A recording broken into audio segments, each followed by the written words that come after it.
Hello, everybody. I hope you are doing good today. We will. I didn't bring up Blackboard, but I hope everybody. Oh, maybe I do have Blackboard up here. Let me see here for a second. Hope everybody saw the test that is posted. We gave you until Wednesday to do that. So it looks like I'm going to have to sign in. I'm probably signed out here. It's underneath week 8 for you, okay? Yeah, let's see if this opens up because it's still signed. So it's on week 8. Sweet, sweet Ginger Brown. Exam 1 popped up there for you, okay? And you have until next Wednesday, all right? So to get this done by midnight. And remember, you don't have a Wednesday assignment. The test is due on a Wednesday, all right? So let us get into policy because there are some questions on the test about policy here, environmental policy and sustainability. Okay, and we're gonna get actually have two more presentations on this. We're gonna go through some basic stuff, and then we'll do a separate one for the international stuff. So this will kind of start here today. We'll kind of talk about governmental policies here in the United States, and then we'll talk about how we work together with the nation as a globe in this separate presentation. So markets can fail, and I like to call myself an ecological economist, and there's these things called failed markets, and the best way I can explain a failed market would be roads. Who's going to build the roads for profit? You're not going to really make any money building roads and tolling them. So that is a failed marketplace because we need that market of roads. We need those roads to have some commerce on, right? And then roads are actually enumerated, believe it or not, in our Constitution. We have postal roads. So the government's allowed to build roads no matter what anybody says. Okay, but that's a pretty simple example. But there's also other failed markets that you don't even think about, like sewage systems. You can't really have 5 different companies running sewage pipes up to your home competing for that service. That would be economically unfeasible. So that would be a failed marketplace because there's not really any competition due to it's called a natural monopoly. There's only one really sewage pipe can be hooked up, and so we need government to help regulate those kind of marketplaces so that they stay fair and don't become monopolized, right? You can't have 5 different cables running to your house for Comcast or for internet or what have you, right? So a market failure occurs when a positive outside force like an ecosystem service or an external cost are not really considered. Government intervention is needed to counteract these market failures, whether or not the government totally um, helps regulate them or run them, and structure them, okay, or they will lay a tax on a harmful activity, okay. So a failed market would be smoking.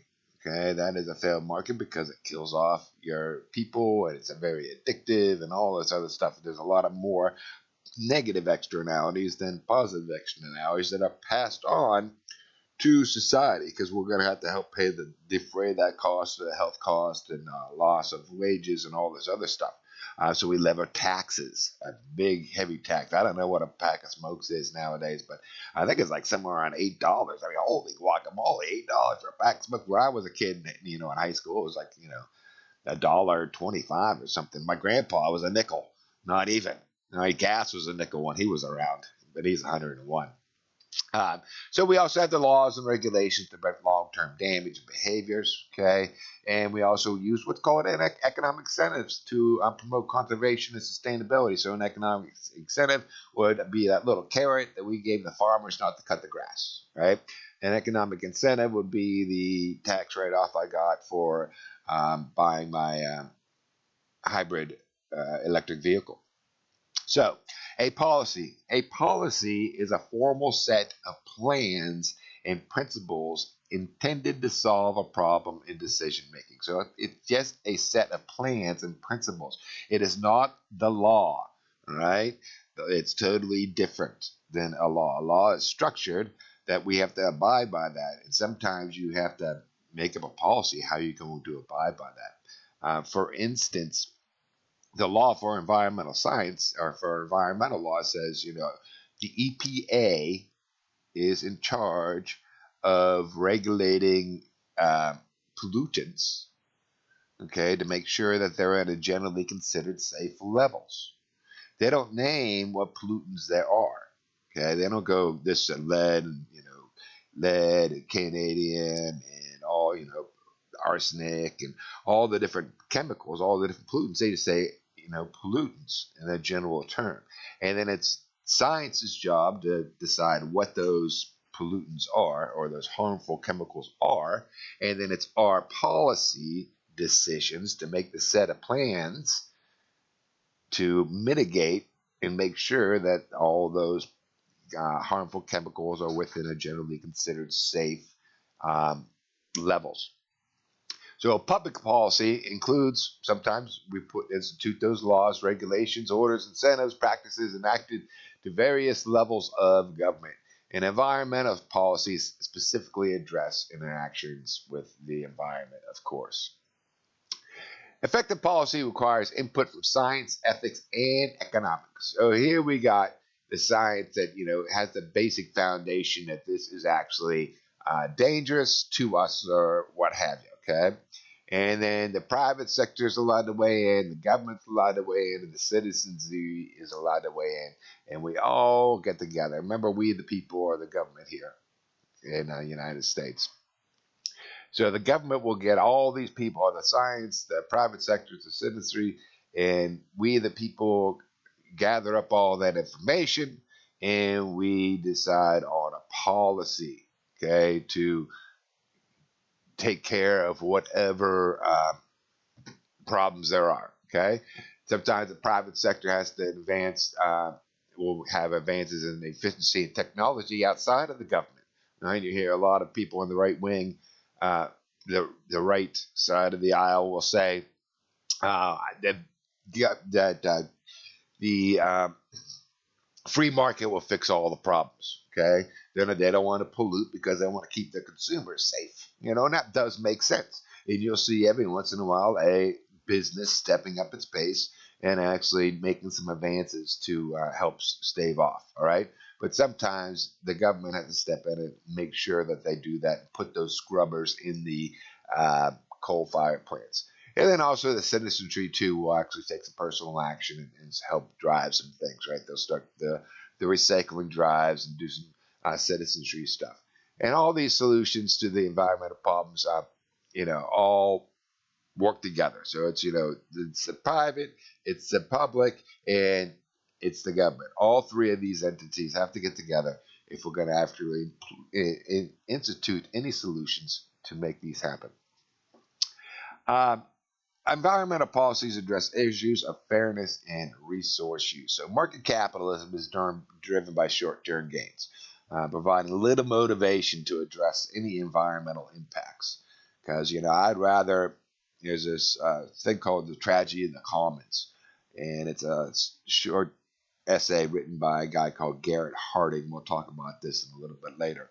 But it's about cows. And if everybody was allowed to put as many cows on the pastures they wanted to, then we would run out of grass lickety split because everybody would try to maximize how many cows they have, but not thinking that next year there won't be enough grass for the cows um, to eat. So the short term gain is usually what motivates individuals in the business arena. Okay. So we also have market capitalism, plus we have market prices, which also do not reflect the full cost of this environmental degradation, creating a failed market. Right? So I think a lot of times that the oil industry is a failed market. It's definitely not a free market because of its, they could really collude and fix the prices, and they were open about that. That's what OPEC's all about. All right. But the carbon, and we talked about before, what I say, we need a carbon tax. Um, I would like to have a carbon marketplace, but cap and trade kind of thing. But that's going to take too long to institute it. A nice carbon tax, we lickety split, we can get everything going. Would actually take in consideration the full cost of the environmental degradation of that extra carbons being spitted out into the atmosphere. Okay, and I that is known as the polluter's pay principle in my philosophy. Okay, so the person that's polluting needs to pay that external cost. So eventually, you will be taxed on that gallon of gas because you will be the one putting that into the atmosphere. Okay. Now, yes, your prices are going to go up, but you're finally there's going to be some other prices that will go down for you too that you don't know about, and those are the negative externalities. You're not going to be paying as much healthcare costs for individuals because they're going to be healthier. Or we'll take that tax and help put that towards, heaven forbid, Medicare for all or something like that. Okay, like they do in Europe. Governments will intervene during market failures to protect people's health, safeguard environmental quality, conserve resources, and promote some fairness. So governments are, that is one of their jobs. Government has a role and a purpose, not only to keep us safe militarily, but in my humble opinion, it's also to help fix market failures, to regulate the cable industry so they don't have 5,000 cable lines going to your house. The sewage industry so they don't have 5,000 sewage lines. The roads, right? The educational system, right? Our public educational system is definitely a part of the commons of a failed market place because not everybody will be able to afford to go to educate, be able to afford to go to even high school or middle school or even elementary school. I mean that you have to pay in Africa. A lot of the nations in Africa, you have to pay to go to high school. Believe it or not, the education system only goes from elementary to middle school. In 1968, Garrett Hardin wrote the great essay, Tragedy of the Commons, all right? And it was about like I said, cows overgrazing the commons. And what he found is that the resource eventually will become depleted, causing the pasture food production to collapse, all right? And we've seen this not happen in the um, cattle industry, but we've seen this happen in the fishing industry. I've talked about the fishing problems that we're having. We've totally over harvested a lot of our fisheries. We have something like 12 fisheries that are in total collapse because we basically overfished them, over harvested them, took too many out, and then didn't have the right enough population to start growing again. All right. This scenario is called the tragedy of the commons, and it applies to many public goods resources. So, forests are in there, fisheries, clean air, clean water, climate change, and the commons basically is defined as everything that belongs to us. We can't really exclude you from breathing the fresh air. I can't really exclude you from water. I can't exclude you from using those roads. I can't exclude you from walking in that forest. Okay? I really can't exclude you from going to school, right? So there's, my feeling of the commons expands beyond just the forest, the fisheries, the clean water. I add, like I said, I add in the public libraries, the roads, the educational system, and a lot of other things. But that's just me. All right, you could say, hey, no, the educational system shouldn't be like that. You're allowed to. Okay.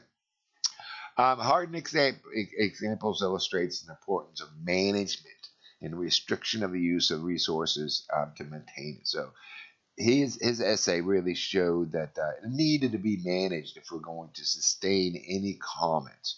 And there's just some simple rules that we need to adhere by in order to keep that commons. And one of those things is just don't overshoot the carrying capacity of the land. All right?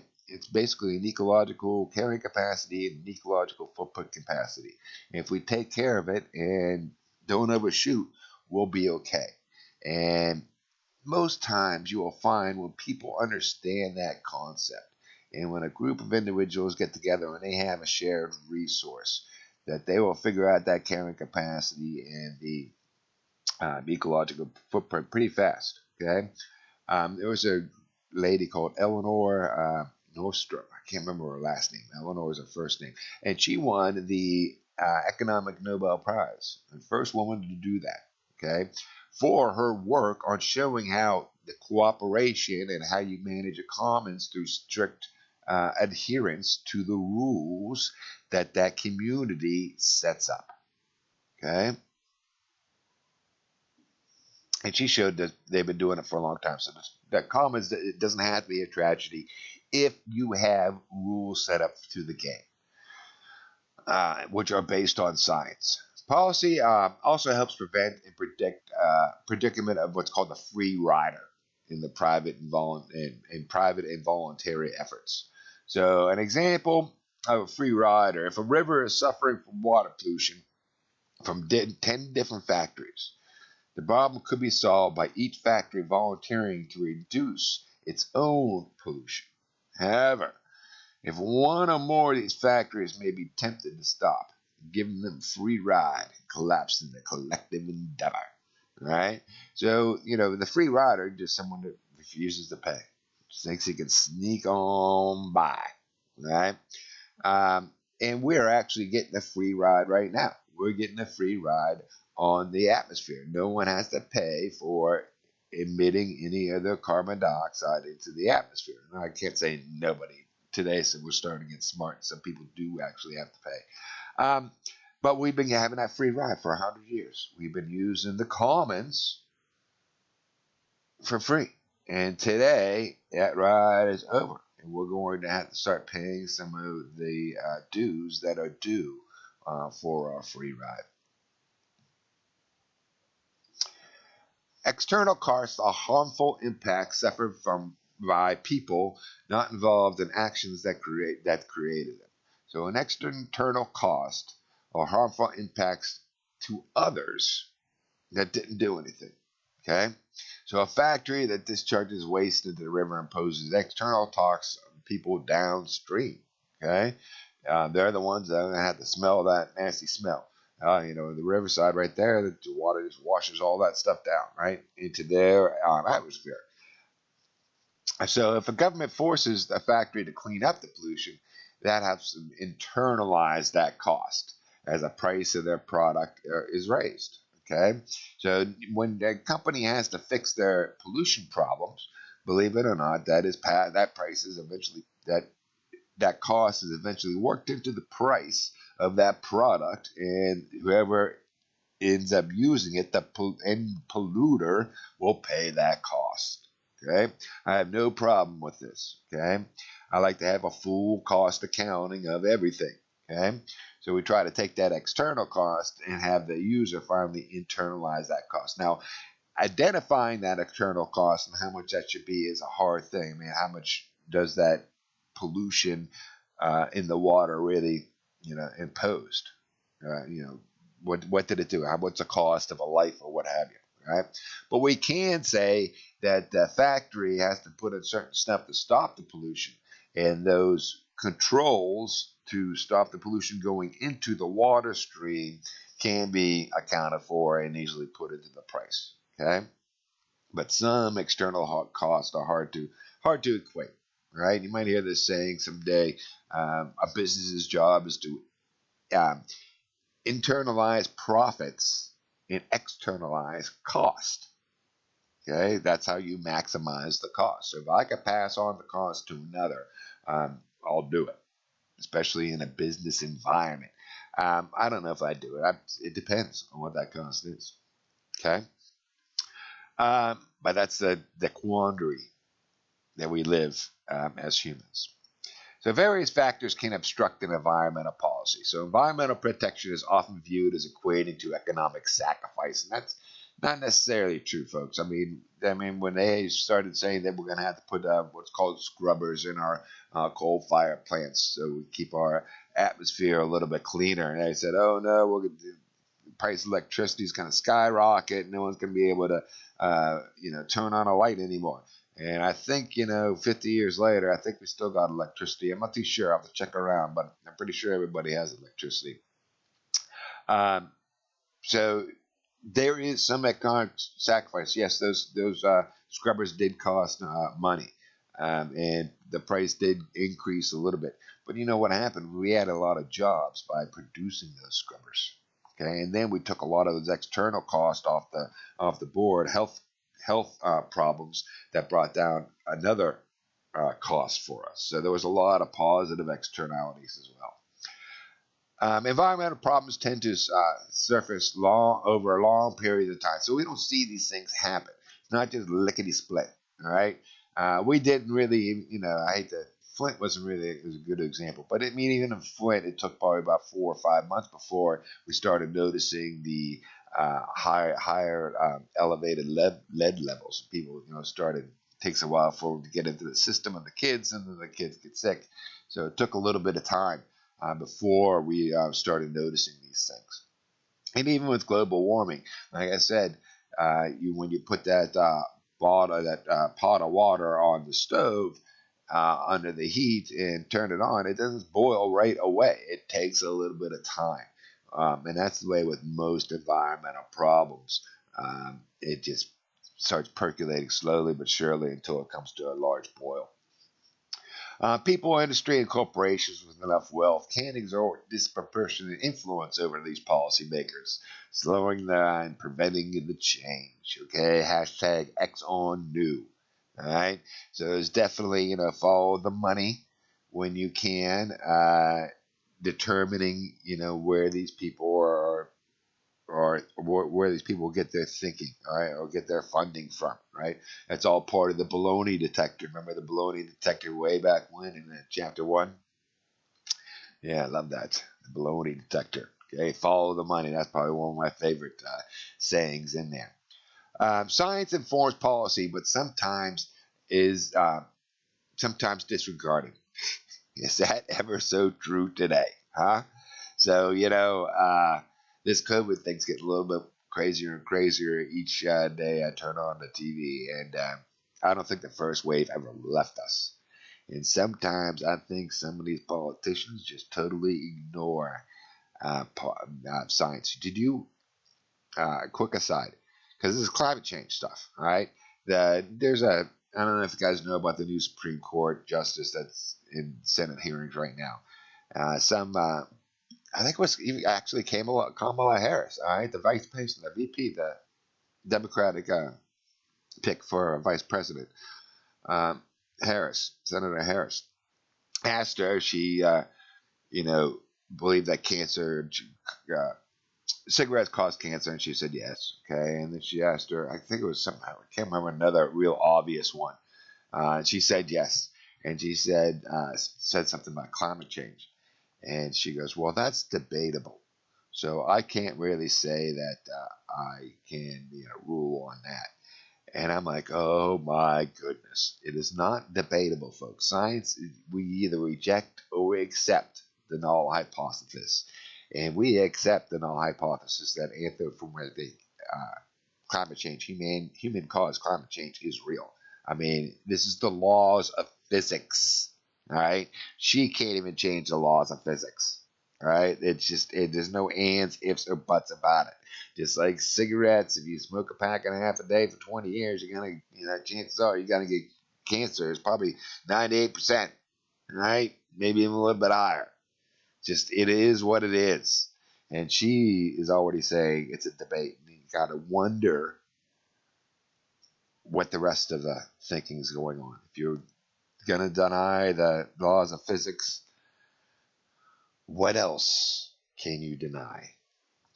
But having said that, the EPA will use current research to determine its substance possesses public health risk. Okay, so it should be based on the science, and then that administration will put in their ethics into the situation and come up with their policy.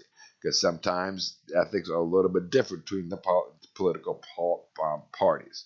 The Republican Party, traditionally, the Republican Party does not like a lot of government to fix the things. They will rather have the private marketplace do it. So they'll do an incentive like the cap and trade incentive, right? If they, believe that climate change is real. And that's what they tried to do back in the 90s, right? Almost got passed. And the Democratic Party usually believes we just go ahead and tax, maybe. All right, but they want to do a cap and trade too. I don't know. The Democratic Party just thinks government has a rule. All right, we can do some stuff because we, the people, are the government. Politicians may ignore scientific consensus on evolution, vaccines, climate change if it suits their political needs. All right, so I don't know if these politicians really think that climate change is, I don't know if Donald Trump really thinks it's a hoax, a Chinese hoax or not. But he's doing it for political means. I have no idea why they do it. Okay, it's science. Okay, the United States is a good focus for understanding environmental policies and in a constitutional democracy. So, innovative environmental policies has been pioneered here. We have really done a great job of cleaning up our water and cleaning up our air. All right, and we are mimicked around a lot of different nations have followed our lead in a lot of the stuff we have done. U.S. policy has served as models for a lot of different countries. We also exert influence on other nations. All right, so we can either help them out uh, to help them leapfrog over fossil fuels. We can also help in give them grants for like Costa Rica to help improve their forests, things like that. So we can put in some tariffs on them. All right, I don't know if we sanctioned Japan, but we're just about to about their tuna. So they like their tuna, and who's to say that they can't fish those international waters, right? But the tuna is not doing too. The large tuna is not doing too well, and we really need to start managing that fishery a lot better. So we're trying to influence Japan to stop decreasing some of the tuna that they're actually ingesting. But it's such a cultural fix in their society. Who are we to say don't do that? All right. All we can do is try to influence them and inform them of what the science says. Okay. There are similarities between U.S. federal policy, state, local, and international policies. Okay, so all policies are kind of always the same. Right here in the United States, the U.S. will lay down the federal policies. All right, and then the state can't go below them, but they can go above them. All right, so if federal policy just for a number 100 parts per million of lead, the state could say 105, and then a local could say 110. All right, they may get brought up in court. Our business might say, hey, that's too much, but usually the state and local have authority to be able to do that. And then international policies are done internationally, and we need to abide by those rules as well. But we'll talk about that here in a little bit. Statutory laws and legislations are created by Congress, of course. Bills are introduced by the legislature and passed through the committee and voted on by Congress and signed by the president and becomes a law. All right. And then the administrative agencies, the president's agencies, are in charge of executing these laws. All right. So the Congress says that it is EPA's job to regulate pollutants. So the administrative agency, the president, hires a whole bunch of scientists, puts them in the EPA, and they find out what is a pollutant, right? And help make the policy to make the regulations to control that pollutant, right? And then the judiciary, the judges, Supreme Court can always jump in and say, hey, if you have a problem that you think that lead should be at 50 parts per million, not 100 parts per million, you take it to court because you got a dispute. And then the Supreme Court will decide. Okay. And typically what happens is that science rules in that case. All right. It's called the Chevron process or Chevron difference. All right. So the EPA scientists usually get the benefit of the doubt so far, but I think there's a case in court that's trying to change that what's called the Chevron difference, so that they'll say the law has to say lead, not general pollution. All right, that's what they're trying to do. If that makes sense. So environmental policies have evolved through three distinct periods in U.S. history. First, we promoted, go at it, Homestead Act, and we gave a lot of free land out. We were socialist crazy. We were just giving away free land. There you go, baby. I mean, I don't know how socialist you can get, but giving away land is crazy. And if you farmed it, you got it, right? Um, the General Land Ordinance of 1785 and 1787 gave the governments the right to manage lands and exploit the Native Americans. All right, millions of acres were given out to citizens and railroad companies, no restrictions whatsoever. And we just moved on west, all the way out to California. We didn't stop till we hit the oceans. Then later in the 1800s, as the continent became more populated and resources began exploited, and we started, running out a little bit of elbow room there, the policies began to shift towards conservation and preservation. All right, that's when Murr and Pichet started showing up. Right, we learned about them in chapter 1, I guess. And 1872, we had Yellowstone became our first national park. In 1891, our forest reserves were created to prevent overharvesting. And in 1903, the first wildlife refuge was created. So these policies continued in the 20th century, such as soil conservation efforts following the Dust Bowl, all that rigmarole. So we kind of kept on doing it, but we didn't really do anything until we got to the pollution part. All right, we started really seeing the effects of pollution. In the 20th century, the industrialization improved economic conditions, but increased air and water pollution. And this lady right here, Rachel Carson, wrote this book called The Silent Spring. I highly recommend that you guys get this book and give it a read. The title is meant to think about the Silent Spring being you're at a pond and there's no birds or frogs or anything. Right, everything died because of the pollution.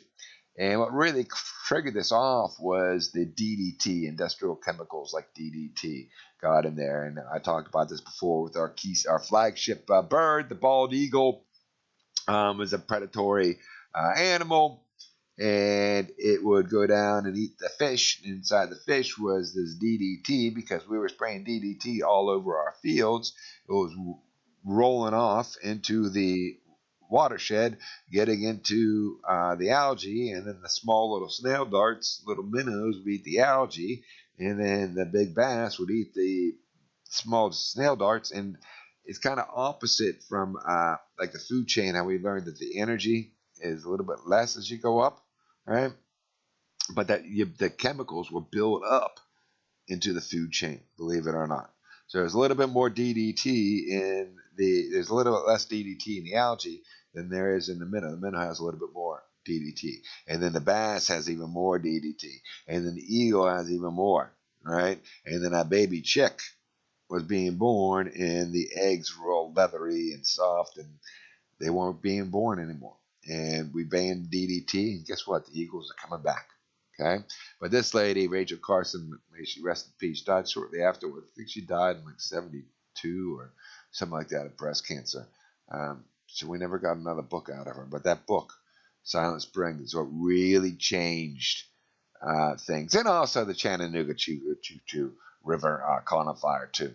All right, multiple times. So the river just basically caught on fire because of all the pollution and craziness. All right, and people just had it. All right, and that's what we did, some crazy stuff. Right, so that's when we started. Actually, got the EPA in 1970. I think the EPA was created by Nixon administration. Believe it or not. So legal scholar Joseph Sachs developed what's called the public trust doctrine at this time. All right, holding that natural resources should be held in trust and protected by the government. Okay, and then Senator Gaylord Nelson founded the Earth Day, the first Earth Day in 1970, further galvanizing the environmental policies.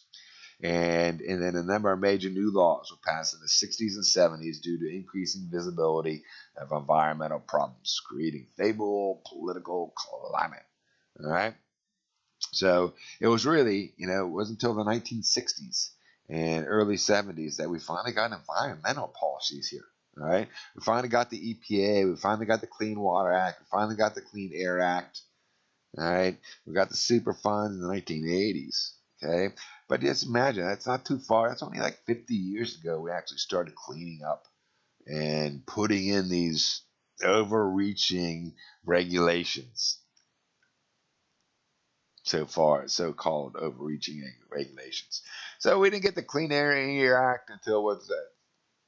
1963, Conservative Act, Conservation Act in 76, Clean Water in 77, Endangered Species in 73. So this stuff is kind of recent, right? Safe Drinking in 74, Toxic Substance Act in 76, Superfund, which is to clean up all the stuff we have left over, all these crazy sites that are really, really toxic and no one can afford to clean up in 1980. Soil and Water Conservation Act in 77. Okay, so you can see these things are early, all right, are recent. National Environmental Policy Act of 1970 created the agency called the Environmental Quality and required environmental impact statements, EISs, to be prepared for any major federal action that might impact the environment. So if the government was going to have to do anything, you had to do an environmental impact statement. Okay, and you might also have to do it as a business. It depends on your locality of where you are building. Okay, and what you are also building. But the government always has to do this, and then it has to go through the public. And the public needs to read through that environmental statement packet, and then the public gets to do their discourse, and then we make a decision as a society whether or not that process is going to go through. So this process forces the government agencies and businesses to do cost-benefit analysis of the things they put in. All right, so the EIS must be made publicly available. Like I said, and the public can comment on it, and considerations, and you're allowed to debate this stuff here in the United States, right? Like I said, it wasn't until President Nixon we finally got the EPA, all right, which evaluates research and monitors the environmental quality and sets enforcements for pollution standards. Okay, so the science is done at the EPA, and then they give the policy decisions, whatever is generally considered safe, and then the administration will enact upon that. EPA regulations are frequently challenged by politicians and industry, so they're always going to have challenges of whether or not we should be regulating something. Right? That's part of the America in this democracy that we have. Right? That's why we got court systems, and we're allowed to debate these things. But sooner or later, the debate needs to be over. All right, and we need to start acting, because sooner or later you're going to have to admit that lead causes some crazy stuff to happen to you. Sooner or later you're going to have to admit that humanity is causing climate change, because that's just laws of physics, and there's certain levels that really can't be overshot. In 1980, amendments were made to the Clean Air Act and Clean Water Act. Since this time, efforts have been made to weaken a lot of the environmental laws, setting excessive economic burdens. Businesses, you hear this all the time. Trump, in one of his campaign promises, every new regulation I'm going to get rid of too. My question is, whoever says that to me, I always ask them, what regulation do you want to get rid of and why? I mean, I never hear a specific regulation that people didn't like. I take that back. One guy actually gave me a regulation. He didn't like that you couldn't buy raw milk over state lines. Transport raw milk over state lines and sell it. Unbelievable. I was like, oh, okay. I'll stand with. He wants to be able to transport raw milk over state lines and sell it. I'll fight for his right to do that. Okay. But that's the only one I've ever gotten of all my asks. So if someone has a policy that they don't like and think that we should get rid of it, please tell me what that policy is or regulation is. The past policies, such as regulating DDT and lead, remain strong, but new policies are often keeping up with the development of new chemicals and resources, extraction of technology like fracking. So they're always getting challenged, all right? And you need to pay attention to what the politicians are telling you and what is going on or where they stand. International policies. Continue to. So let's stop here and we'll get into international policies next video because I want to separate these into two because we probably have about another 15 slides to go. All right, so don't forget, folks, exam 1 is up and ready for you to go, and then I will do another video for you next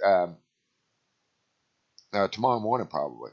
Okay, so you guys have a good evening, and we will be speaking to you soon.